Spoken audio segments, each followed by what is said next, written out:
1800 rupees bill అయితే just 1200 rupees bill చేసిన ఎట్లనో వీడియో ఎండ్ వరకు చూడండి. వెల్కమ్ బ్యాక్ టు మన ఎక్స్ప్లోర్ జంక్షన్. ఈ రోజు మనం ప్లాట్ఫామ్ 65 రెస్టారెంట్ కి వచ్చేసినాం. ఈ లొకేషన్ వచ్చేసి KBHP.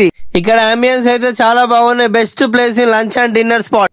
నేనైతే ఇక్కడ కొన్ని ఐటమ్స్ ట్రై చేసిన. Tandoori chicken with butter naan, next special chicken biryani, ఇంకా chicken fry piece pulao. Final గా ఆప్రికాట్ డిలైట్ తో ఫినిష్ చేసిన. ఆప్రికాట్ డిలైట్ అయితే ఇక్కడ ఆఫర్ లో ఉంది, 1+1 ఆఫర్. టేస్ట్ అయితే సూపర్ గా ఉంది అండ్ ఇక్కడ ఏ ఐటమ్ కూడా డిసప్పాయింట్ చేయలేదు. ఫ్రెండ్స్ అండ్ ఫ్యామిలీతో వస్తే ఫుల్ గా ఎంజాయ్ చేయొచ్చు ఫుడ్ ని. పిల్లలతో అయితే పక్కా విజిట్ చేయండి, బికాస్ ఫుడ్ మొత్తం ట్రైన్ లో వస్తుంది సర్వింగ్ కి. ఈ ప్లేస్ కి ఎవరైనా వచ్చి ఉంటే మీ ఎక్స్పీరియన్స్ ని కామెంట్ చేయండి. ఫైనల్ గా బిల్ వచ్చేసి 1817 అయింది. ఇక్కడికి వచ్చే ముందు స్విగ్గీలో డైనింగ్ లో టేబుల్ బుక్ చేసుకున్నా. 35% డిస్కౌంట్ వచ్చింది. బుకింగ్ కన్ఫర్మ్ కోసం పర్ హెడ్ 25 రూపీస్ పే చేయాలి అండ్ మన పేమెంట్ కూడా స్విగ్గీ యాప్ నుంచే పేమెంట్ చేయాలి. నా వీడియో నచ్చిన వాళ్ళు ఒక లైక్ వేసుకోండి. మరిన్ని ఫుడ్ వీడియోస్ కోసం మా ఛానల్ ని ఇప్పుడే సబ్స్క్రైబ్ చేసుకోండి. బాయ్, నెక్స్ట్ వీడియోలో కలుద్దాం.